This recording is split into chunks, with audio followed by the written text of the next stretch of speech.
Hello and welcome to SHOWstudio. This morning we're going to be discussing ALYX Spring Summer 19. For my last panel, I forgot to introduce my lovely panelists. So before I start banging on, I'm going to let them do that first. James, let's start with you. Hello, I'm James Massiah, writer and DJ from South London. Hi, I'm Britt Lloyd and I'm a photographer. Hi, I'm Anastasiia. I'm a curator and a writer contributing to titles like Days, DD, 032 and SHOWstudio. Hi, my name's Tayler. I co-founded and co-run The Basement, which doubles as a creative and digital agency. And I'm Lara Johnson-Wheeler. I'm features editor here at SHOWstudio. And before we start, I want to thank Edwin Money for our wonderful panel set. I hope everyone's feeling comfortable and ready to dive in. So it's been a season of firsts at Paris Fashion Week. Obviously, no one could have missed Virgil's debut at Louis Vuitton, Kim Jones's debut at Dior Homme, and Matt Williams of ALYX has just shown his first runway show on schedule at Paris Fashion Week. ALYX is often a brand that, has something different to it. They've shown previously via fashion films, often created by our own Nick Knight, and via lookbooks. They have an online presence that kind of gives them this air of something unique. So it was quite an interesting decision for Matt to take to the runway this season.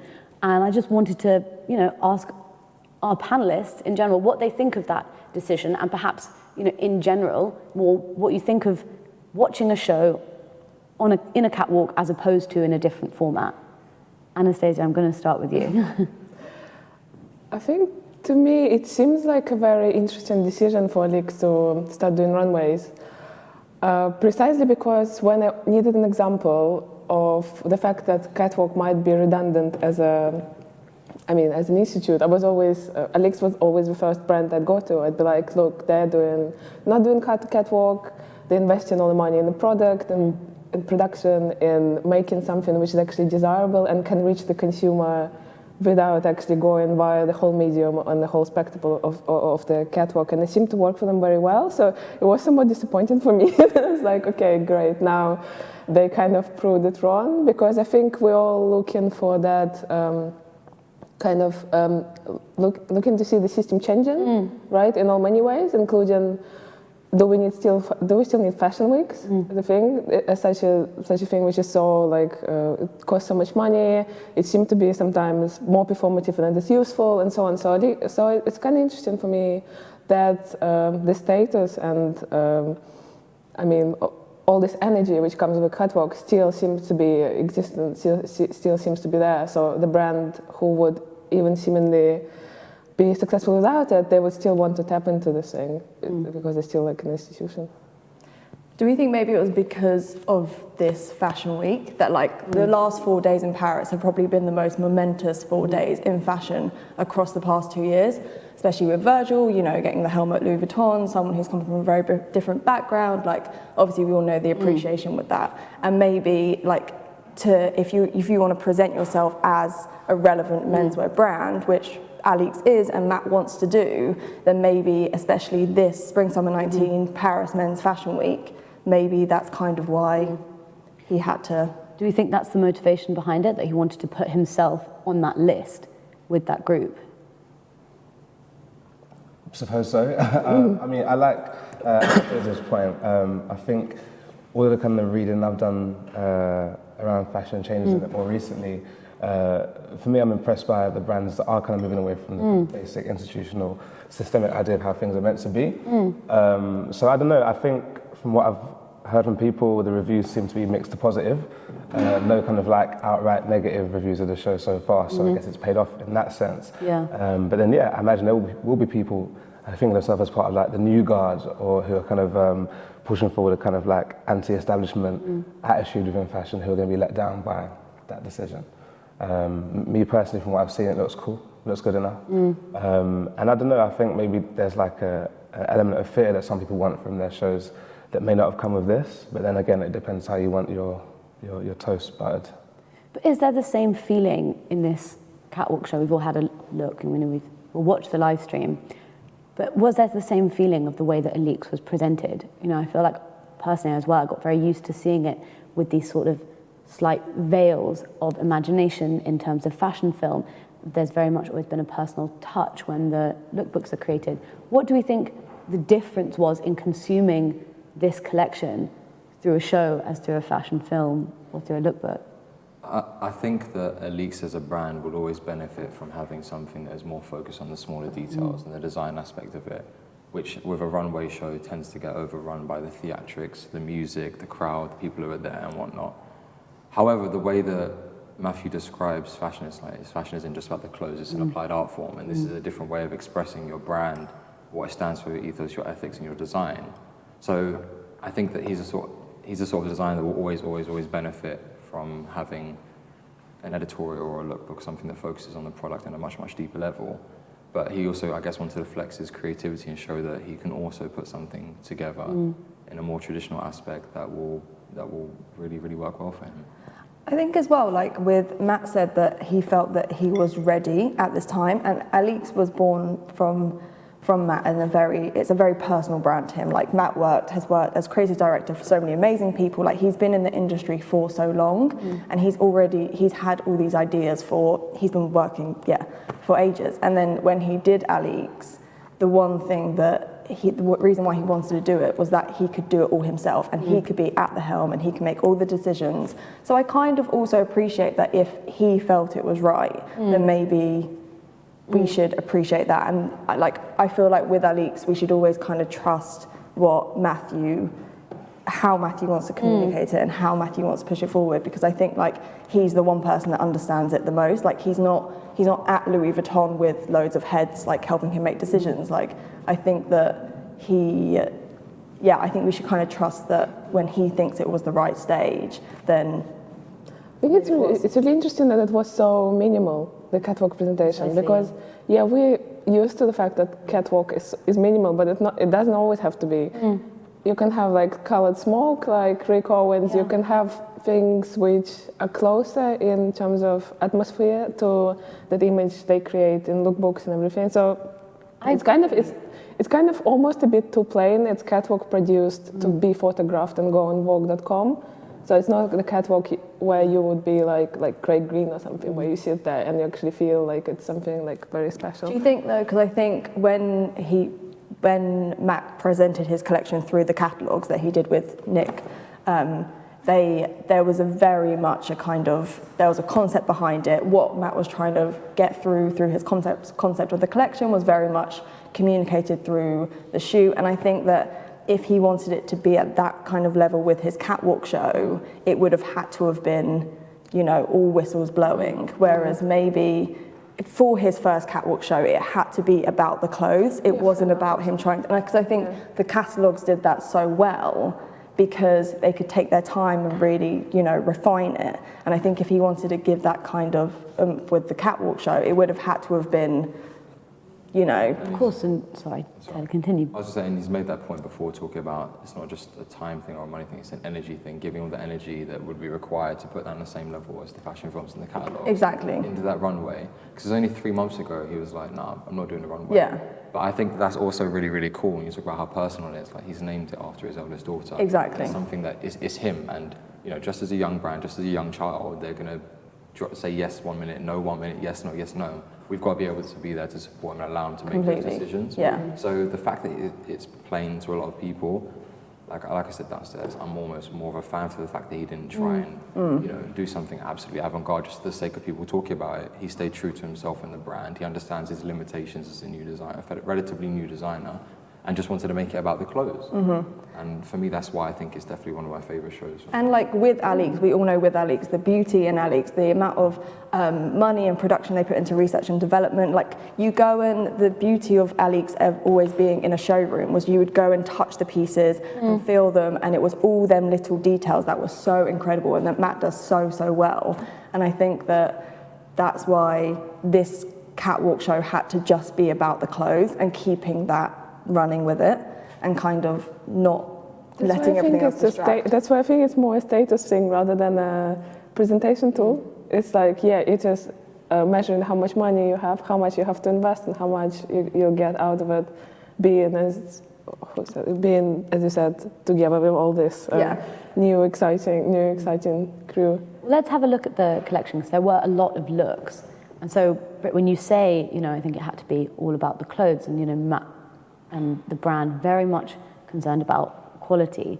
And I am interested to see whether that translated in the same way as would have seen the garments having been photographed or gone to see them in a showroom did this work. So maybe if we can watch the stream, that might be useful.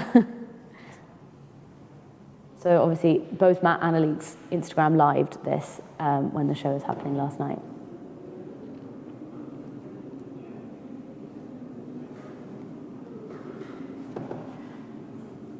Can you see okay?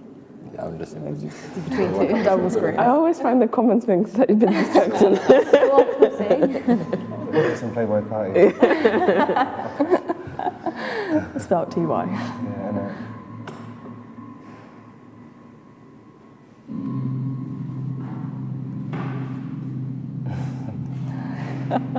my email.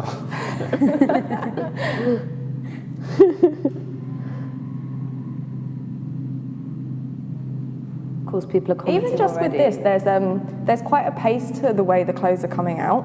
It feels like you have to, when Matt presents his clothes, he wants you to take the time to look at them because he puts so much time and effort in, like I said, into the research and development and how big that zip is, or how big, or how like the lining of that is. And I think it's quite nice that the pace of the way the models are coming out is quite, you want to take your time to appreciate it. He's often quite vocal about consumerism nowadays and how quick clothes are. The fact he doesn't think clothes should necessarily be thought about going on sale. It's the fact that after 6 months a piece of clothing doesn't depreciate. It's still got the same amount of design, energy, and effort put into it. And I think that this is very, very in line with his thinking towards his clothing. Like you've got to take it in. You're coming into his world and his sphere of influence. It's not putting out to someone else who's creating his own. You're entering it, and you're going to do so at his discretion in his way. And he always says that clothes, he wants to create clothes that deserve to exist, and that's why he puts in, I think as well, like Matt he puts in so much kind of energy and he cares so much about ALYX, and I think, as we were saying, like, it's named after his first child. Like, it was him starting ALYX was when he could really say, okay, I'm going to do this by myself, I'm going to start from the beginning, and that's why I think you just got to give him time and not rush him with it. I am interested about how much Matt himself is being referenced and the personal touch behind ALYX, and I do wonder if, whether the big thing about ALYX is also the cult of Matt. The fact that he is such a wide collaborator, the fact that people genuinely really like him as a person. Do you think that has an influence on how much people like the brand?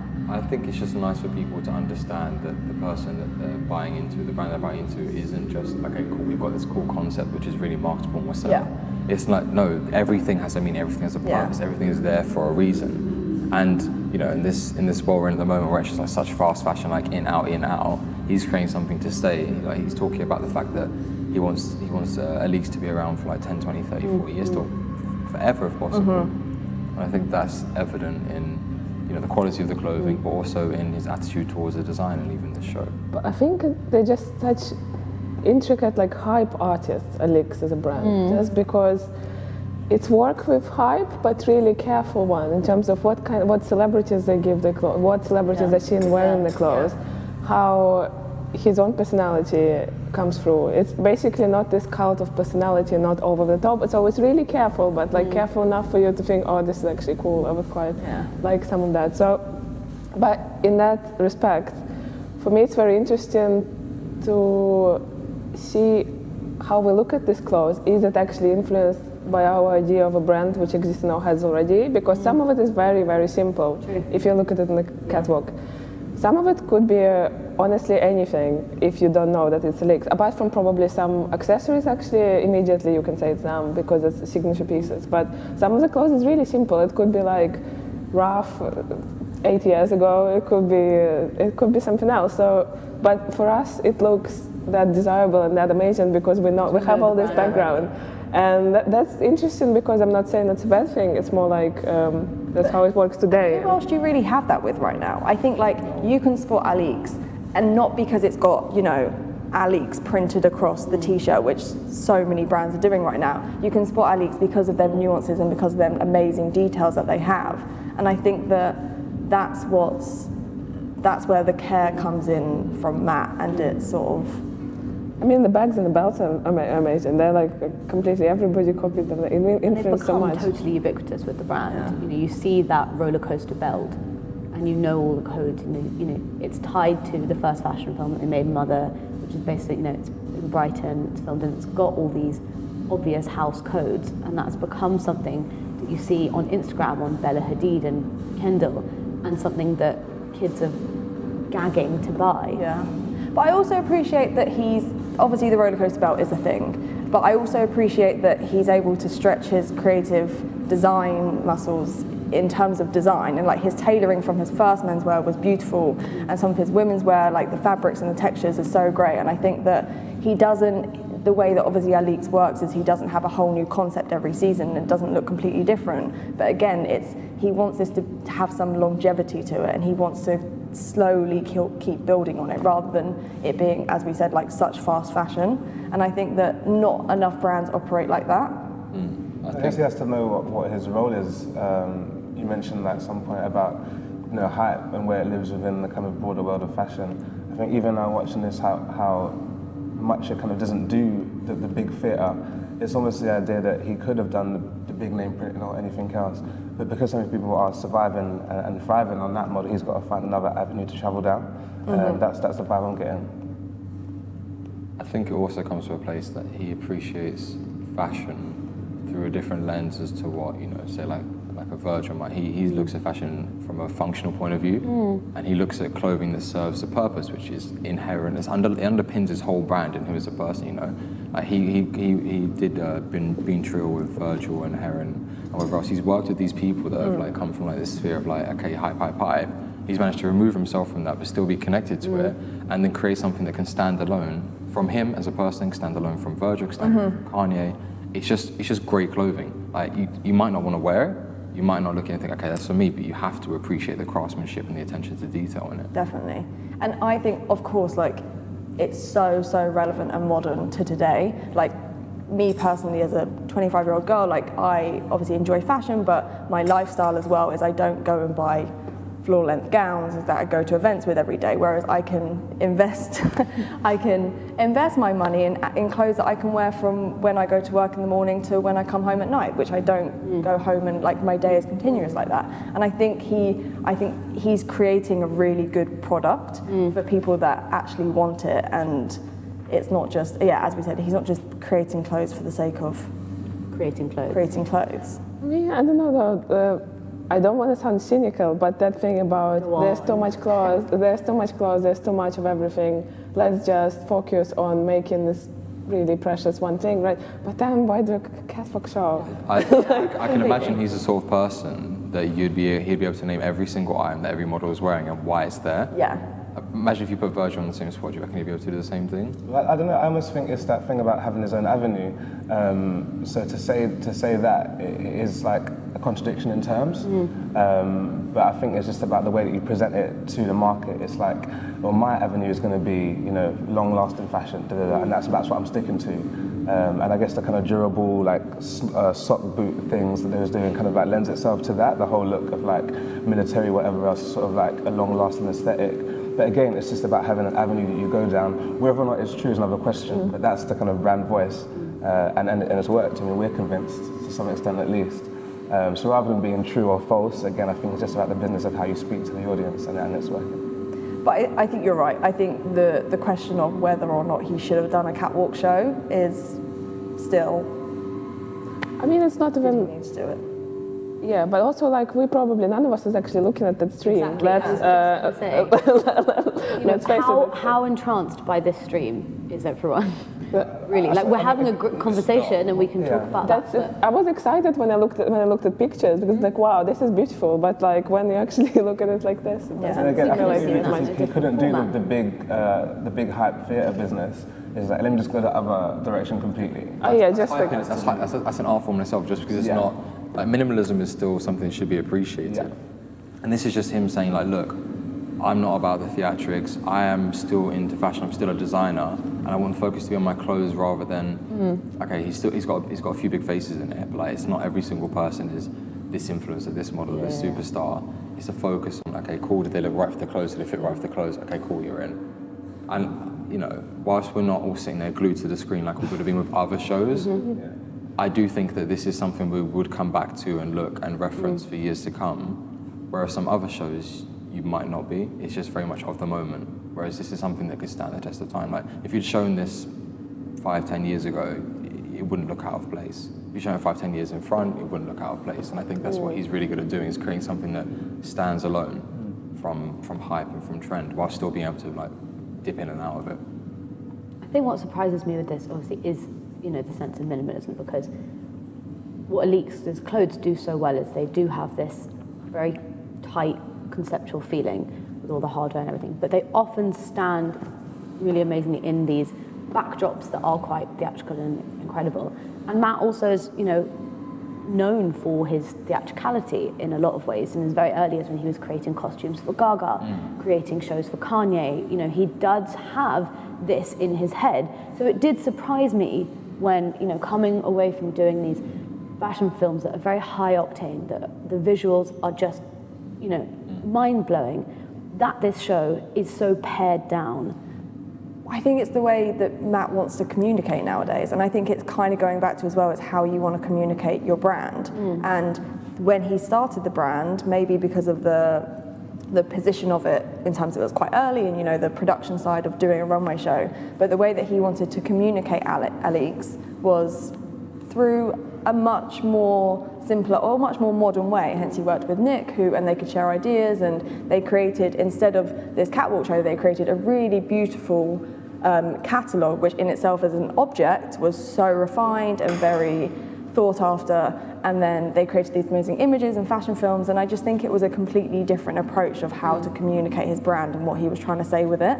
And I think that was successful, and I just don't know whether the runway show has slightly lost that. I don't know whether this is as successful. I don't think he needs to do it. I don't think he needs to do that. I don't think it's about it. I think if he wants to do it, and that's what his brand is the freedom to want to do it or not. And he's managed to get himself a position where he can choose to do this. And if he wants it to just be about the clothing, then he can do that. And that's like, I guess, him flexing the power of his brand and his design, his creativity, because he knows that, okay, the show might not be as theatric as others, but if you're taking like look for look, garment for garment, his garments are up there and his brand is up there in terms of that. But I get what you're saying. It was a bit lackluster in terms of the theatrics and visuals that we've become to know from him, especially some of his earlier work independent of ALYX. But I guess that just gives him room to grow as well. Yeah. Like how do you top? You can quite easily top this in terms of visuals, but I think the clothes will always be something that's consistently amazing. I think a very relevant, similar example actually. Gosh Rubchinskiy did his first show with Comme des Garçons in 2014, I think, or 15. It was 2015 collection, but I don't exactly remember. And basically that seemed like it makes no sense, because why would you show that incredibly niche brand, which seemingly does very simple clothes, which is perfectly accessible via Instagram or like just lookbooks or anything. But they made the decision to do a catwalk, which is also really restrained and simple. And then this is where it basically blew up. Oh my God. It comes back now. And basically, strangely, that's when it blew up straight after the brand. So I guess that's... James is part of your crew. It's the new look. Sorry, Anastasiia, we were interrupted by Matt Hobby as well. So yeah, basically, sometimes I think it's a very tactical decision to do a catwalk show, particularly during men's. I think menswear fashion weeks are in a way much more exciting these days than women's ones, because it's less oversaturated with stuff. It's easier to get attention, and there seems to be just all the exciting things. That's where they're happening. Plus this like product oriented. Do you think that's what's inspired the decision to go into doing the men's stuff? I would say so, because if you have Kim Jones before and Virgil Louis Vuitton, Kim Jones for Dior and Virgil for Louis Vuitton showing days before, that's where all the people are going to be, and that's where all the buzz is going to be.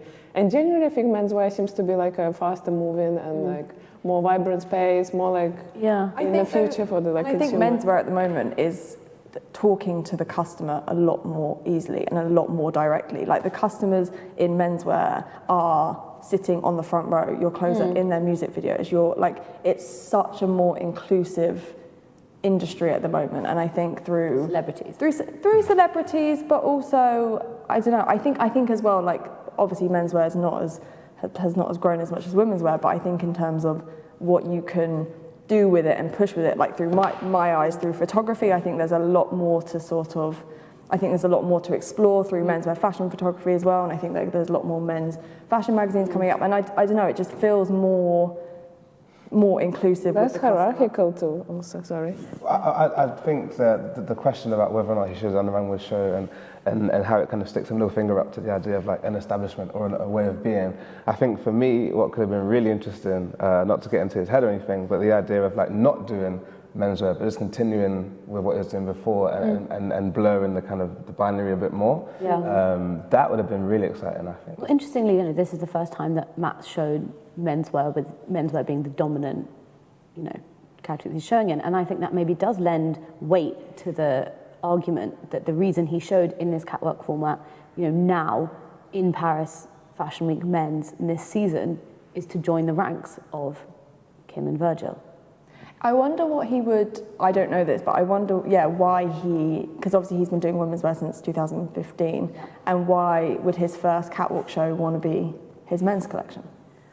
Well, there are plenty of women's wear looks, but I think it's that reason. It's what this season symbolised rather than the fact that he's showing under menswear. But let's have a look at the clothes, because we've talked a lot when we were watching the stream about how it should be all about the clothes and all about the garments. And I wonder what you think of the fact that, this is a very accessory-heavy collection. It's supposed to be showing, highlights and the real key points of the brand's DNA. And obviously very successful parts of the brand is that it's, Anastasiia, as you said previously, product-based. And it also focuses very much on the belts, the hardware elements, What do we think of the clothes is what I want to ask.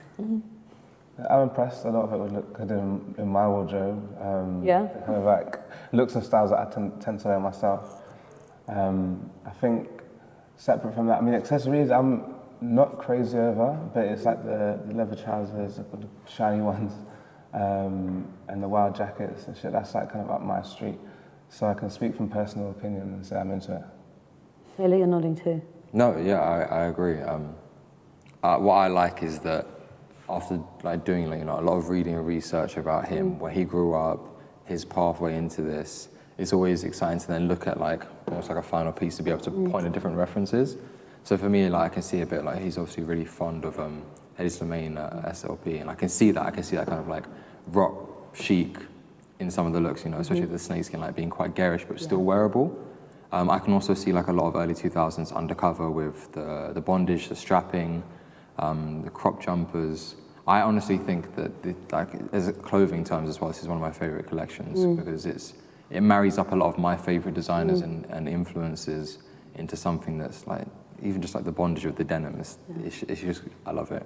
Do you think this is one of your favorite collections because you feel like you can read it in a way? Yeah, I think you can look at it and you can be like, okay, cool, I understand this, and this. And if I don't, there's going to be something somewhere that he's pointed to 4 years ago that would explain why he did that.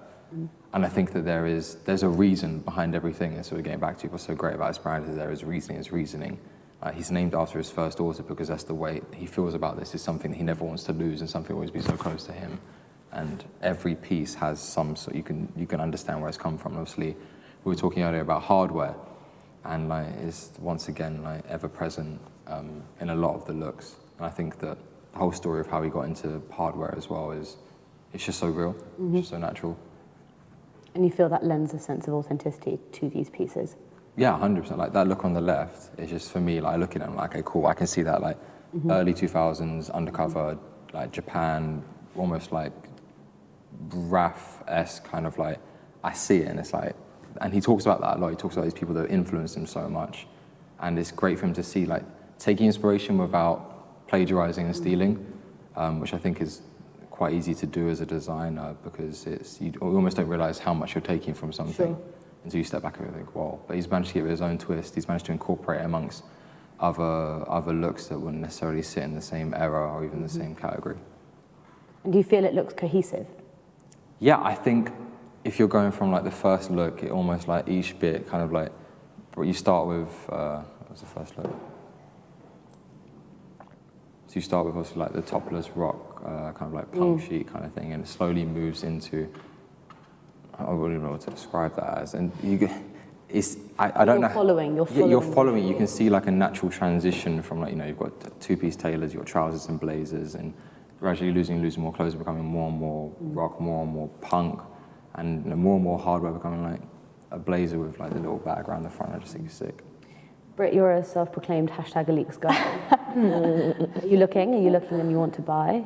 Always. There's colour, which is not necessarily your forte. I think there's a lot of great pieces in there, and what I think for someone who, not just me, but for anyone that buys ALYX, it's nice to always see previous collections in the clothes as well, because you can relate to it, and the things you liked before, the things you like there, and it's nice to see them explore them further and push them further. So I think I think there's some really beautiful kind of things put together. Like, I think if further up there was a kind of a mint green sort of, that men's look on the left, that sort of silk green overlay, and then I think they're white or like a lilac trouser. I actually think that looks really beautiful and really refined, and it's quite a fresh take on what a man can wear today, a man who wears ALYX. I think like that's really beautiful and approachable to someone who can wear ALYX, but of course then you also have like the shiny black trousers, which are also really nice.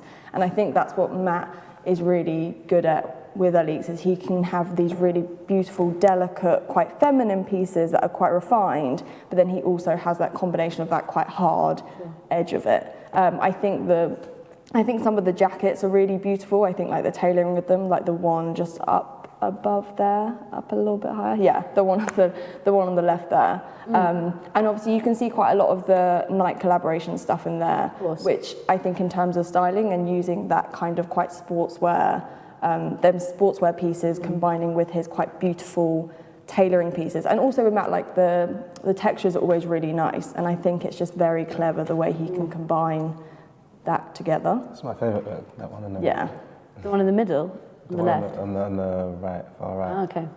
I think what's quite clever about this collection, whilst I'm not massively a fan of the styling choices in particular, I think what's very clever is that there are nods to his collaborations. For example, the Nike collab was obviously highly successful, and people who are watching, looking to purchase, can see that in this show. And people are definitely writing on the live stream, looking for that, because that's, I don't know what the price points are necessarily, but I assume they have a lower price point than ALYX necessarily would. So it's a nice way for a younger consumer to buy into that. And when they see those in the show as well, it gives gravitas to that collaboration. I also was looking, I think it would be foolish not to note that Matt designed the belts and the hardware for Kim's recent Dior collection. And so I was interested in the way that would help, show Matt's work and ALYX's brand to a broader audience. The audience that might look at Dior and see those would then find out that that's ALYX and then look to those belts. I found the Dior thing a little bit strange, because I felt like it sort of, this might just be my opinion, it looked like the ALYX roller coaster belt, but just shiny and more expensive. Yeah. And I was like, the beauty of the ALYX roller coaster belt is that it's a little bit rugged, it's a little bit unpolished, it's a bit raw, and again, that is the beauty of ALYX. And I think that's what, you owe that to Matt, and Matt has made that incredible. And I think then to put it on the Dior runway, where it looked quite similar. I think that's how luxury evolves today. Yeah, it's a prime example of luxury houses pulling something from the younger brands or the more, kind of the less huge brands, and then just taking advantage of it a little bit. Obviously, Matt was involved, so it didn't work that way maybe, but I just felt, I don't know. You didn't like it? Not really. Taylor, what did you think of the belts at Dior? I mean, I mean, they were on belts. Much like Britt said, like, it was born because he was on a roller coaster and he looked at the belt and said, yo, this is sick, I'm going to get in contact with them. And he worked with them to build something that was very unique to ALYX. And I think it's great for him to have the opportunity to work with Kim to create that. But on Kim's behalf, I think it's quite lazy and quite an easy cop-out to be like, yo, what's pop? Let me grab that belt over here.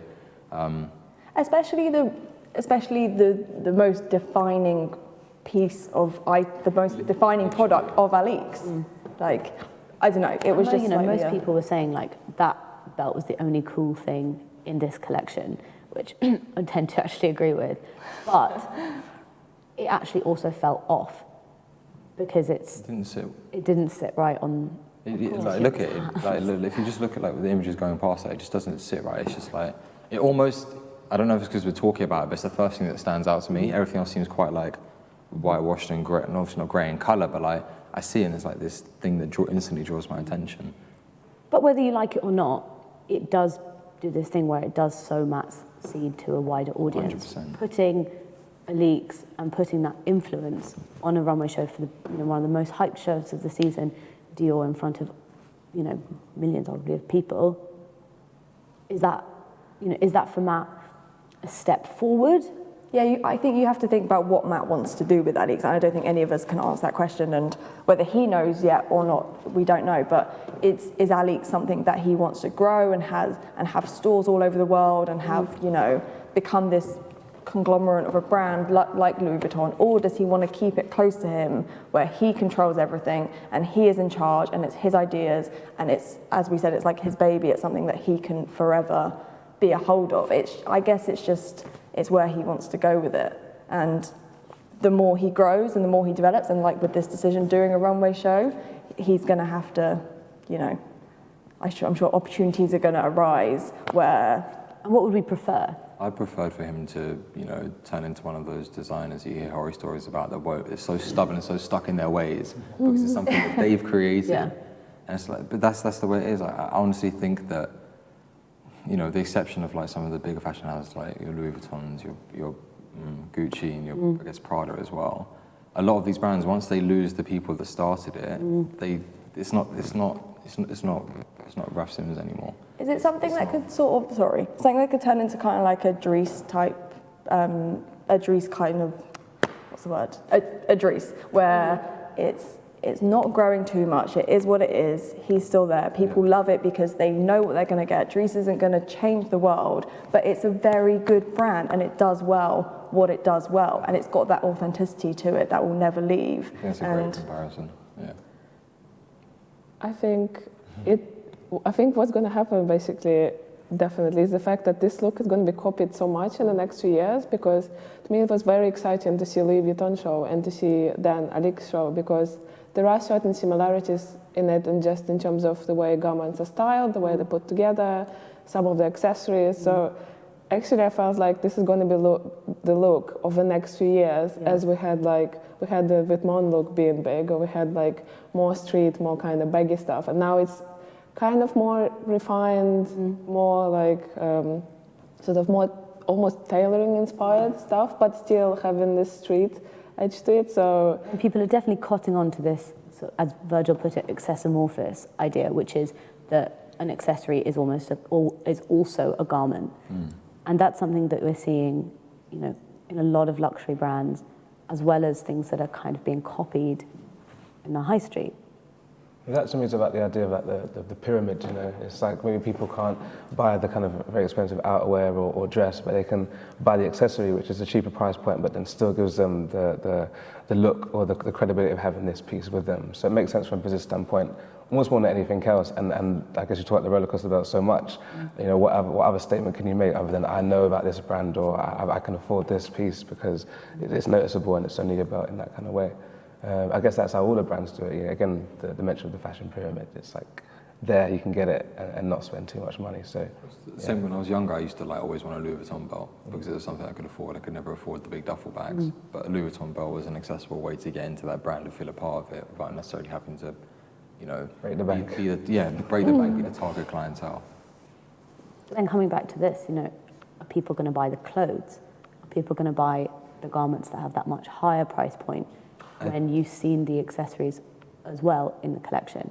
I think slowly but surely more and more people will buy into the clothing because they might purchase a belt, but then they hear something, they see an article, they click it and they read about it and like, oh, this is actually a brand that I actually want to invest in. This is something I want to have, for life, something I want to be able to wear day in and day out. And I think that every brand, as James was saying, needs that accessible, it's like a £200 belt, but like in comparison to the price point or everything else, they need that entry point, which is widely more accessible than the rest of it, as almost like a hook. And then I think that his brand has the power to then reel the people in and get them to, not dressing head to toe in ALYX, but definitely buying 2, 3, 4 pieces a season. So we think, oh, go on, Britt. I think the clothes, though, I think the accessories are great, and I also think that Matt does the accessories because he's very interested in accessories. And I think the accessories, as much with Louis Vuitton, they kind of make a bag to sell a bag. I think actually with ALYX, the accessories are quite a good visual or representation of the aesthetic of the brand. But I think also the clothes have just as much conceptual kind of aesthetic with them as well. I think that it's not just you get the belt. I think actually the clothes now might be becoming more of the interesting thing rather than the accessories. But this consumer-oriented, product-oriented and consumer-oriented brand for you is that it is about that piece which you invested in and it lasts for ages. And also I think ALYX they're so good at generating that consumer desire, which comes from you look through Instagram and then you're like, I really want this jacket, or like what happened, I guess, with all of us when we were looking at the pictures, like, oh, I really want these trousers. Yeah. And it's just actually a simple thing, but it's really difficult to engineer, considering different, all the people who have different amounts of money, different demographics, women, men, and they somehow just it's quite likable, nice stuff, but also sort of edgy. And I really liked what you said earlier when you described it as careful hype artistry. I think that's very accurate. But back to the clothes just quickly, I did just want to just say as well that, in fact, and I was quite surprised that some of the patterns are actually very, very complicated. I'm not a designer. I have absolutely no real good design capabilities whatsoever. But when we recently collaborated with Matt to do our 2018 design download, and so they provided the pattern for one of their dresses. In fact, we're announcing the winner on Wednesday. But this is the design download, and it was very interesting to see the way that that pattern was created. And all of the instructions were in Italian, because of course they're in Ferrara, they're based there. And Matt and the family moved there in order to be closer to the construction of that. And so I think, Tayler, that really does tie back into this idea that people are interested in that story and that feeling of authenticity that you get what the story shows. Britt, you like your images? No, but again, and that links back to Matt. I know the amount of research and development that goes into all the products is so high. Like the size of the zips, the length of the stitching. It's so considered, and I think that's why you just got to give him time, and he doesn't need to expand massively as each season goes on. And I think that he's just presenting a completely new business model for a new startup brand. And as I said, the communication methods he used before with just using the catalogs was actually so modern. And I think that I just like to see him go back to that. Yes. Anastasia? I don't know, I'm just transfixed by Brit's imagery. And imagery, yeah.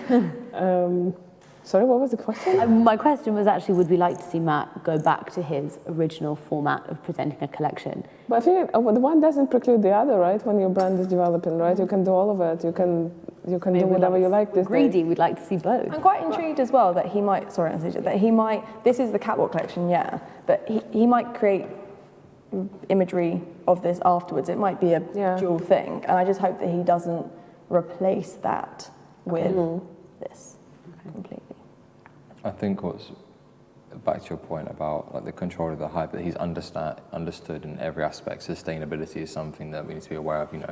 He dropped that 3 t-shirt pack, which is recycled fibers and plastics. He's quite clearly a conscious person, And that doesn't just extend to his viewpoint of the environment, it's also fashion as well. And it's creating a sustainable brand and understanding you've got to micromanage every element of your brand if you really want to make it sustainable. You almost got to become obsessive. I can imagine that he's making alterations just as people are walking out, like his hand poking out behind, like trying to call a model back in. I think that that's really, really, it's nice. It's nice to kind of just, I said it before, but like take a step into his sphere where everything's at a much slower pace.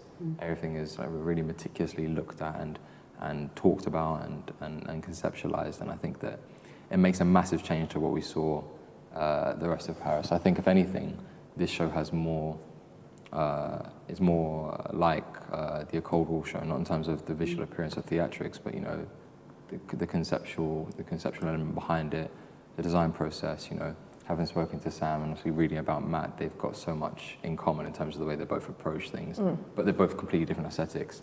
And I think for me, that's why they're two of like, you know, my favorite designers at the moment, because we all love to buy into something that we feel like the designer actually cares about our experience of that product and whether that product's going to last. And it's not 6 months, 12 months, 18 months, it's for life.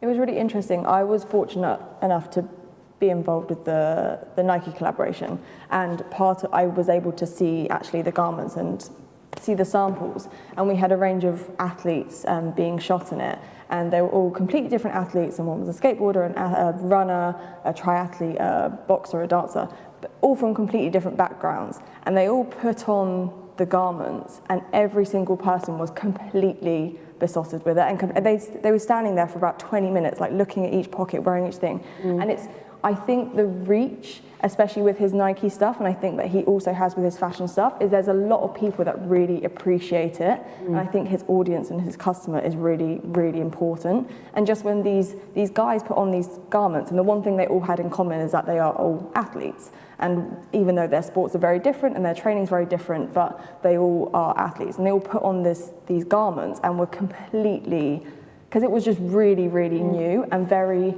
functional and very practical for them, but also with this very careful and refined design element to it.